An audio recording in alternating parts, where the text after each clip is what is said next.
Hey guys, today we are going to make honey, garlic, orange, crisscross chicken. That's a long name. So this is just basically the stuff that I usually have in the kitchen. Chicken, salt, pepper, flour, butter, garlic, soy sauce, tamari, honey. I couldn't read it all, sorry. Hopefully you hit freeze frame. The recipe will also be in the description, as it always is. So first you're gonna I rinsed the chicken and dried it off, and then you're gonna cut it crisscross like that. Most people do the shiny side. I did that when I made it the first time, but I wanted to try it doing it on the bumpily side this time. And honestly, they were about the same. I thought the shiny side might hold it together better, and it was basically the same both ways. So salt and pepper, and then you're gonna put it in a little bit of just flour. That's just plain flour. Kind of take the flour and get it in all those little nooks and crannies. And then we're gonna take our olive oil. Well, you can just use whatever oil you use, but I always use olive oil. And heat that up. So basically you're gonna kind of brown it on each side first, and then you're gonna take it out. So 4 minutes on one side, 4 minutes on the other side. I imagine you could probably do this with chicken thighs too, like boneless, skinless chicken thighs. I love those so much. But I usually will take the skin off of them.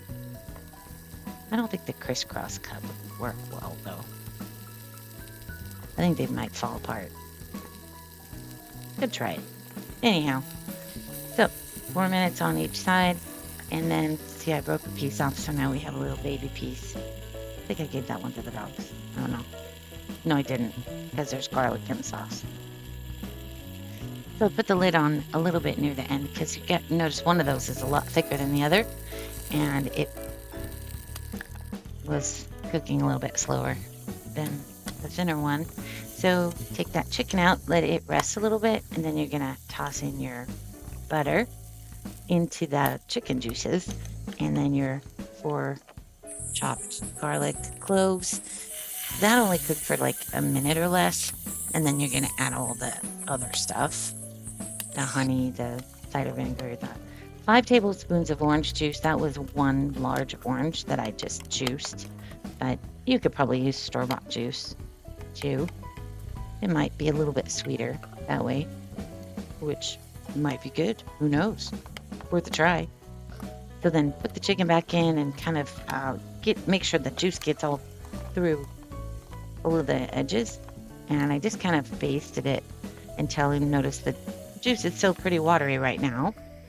And then put the lid on there. You want it to reach 165, so I'm checking it with the thermometer now and then. And now the sauce is starting to thicken up a little bit, so you want to just keep basting it with the sauce. Drives me crazy, all that grease that splattered on the stove. I don't know why I didn't remove the kettle from the stove. Silly. Then of course, I had to wash the kettle afterwards because it was all covered. 409 is great for that, by the way, and for the flat stove top. Makes it super shiny like glass. So right before you take them out, put in your chopped parsley. You could do chopped green onions there too instead, spring onions instead of parsley, or even spring onions and sesame seeds would be good. You could put that on like jasmine rice with some sesame oil in with the water when you make the rice.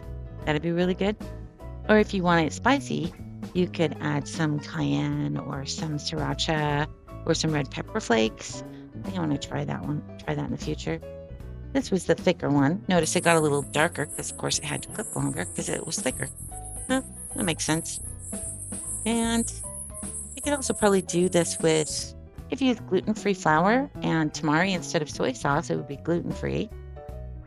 And I wonder if you did it, you could do a big thick slab of tofu, get crisscross cut it, do it the same, then it'd be vegan. Oh, you'd have to use vegan butter. That would be funny. Anyhow, I hope you give it a try. Thanks for watching.